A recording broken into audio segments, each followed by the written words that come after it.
Silverado, Anthony. Sorry we're a bit late. Engine bay, clean. Front damage. Well, it looks like it actually missed the cooling unit, so I don't really see any damage on the radiator condenser. The transcooler might have a little chunk out of it. They're packed tight, so I can't really get you a wide angle here, buddy. Fifth wheel. Bed liner is in excellent shape. Damage at the rear.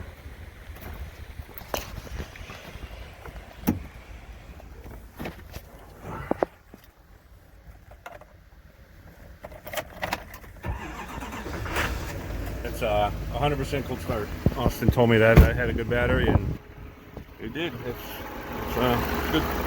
Smooth. You don't really hear much of anything, top end or bottom end. Holding fluid, still got fluid in it.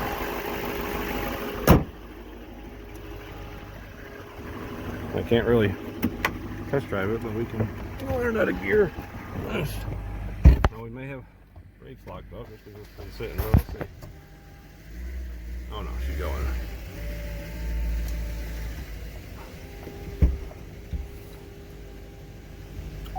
Bring it back. That's fine.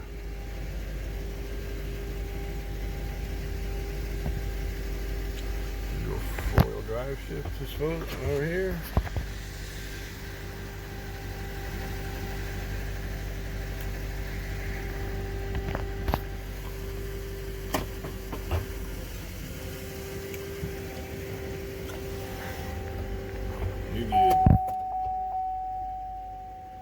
But the door, I don't know if it's just a hinge sag. I don't know if you're familiar with the GMs, these hinges tend to sag over time, or if from the fender being pushed. I mean, the hinge pillar looks fine, but anyway, this door sits a little bit low. You got to kind of lift it to get it into place. It probably just needs to be adjusted. Yeah, really nothing else to show you. It's a good helps. You're all good. You know, it's funny. We did a 100% cold start. I didn't pre-test the truck or anything like that. Austin said it had a good battery, so went out there and it fired right up. But of course, my video cuts out right as soon as it turned over. But there's nothing. Don't read between the lines there. It's all good. There's nothing to see there. The damage up front, I mean, you have a little bit of risk. I would guess the horns are probably tweaked. The way the hood gap on the passenger side versus the driver's side is off a little bit. That could be what's throwing the driver door off, but it's in front of the axle. It's not something that's going to affect the truck long term. So yeah, I would count on a little bit of dirty work, so to say, some moving around with some metal. But even if you didn't do that and just slap the parts on there, the truck's going to take alignment. I don't think you have a major dog tracking or something like that.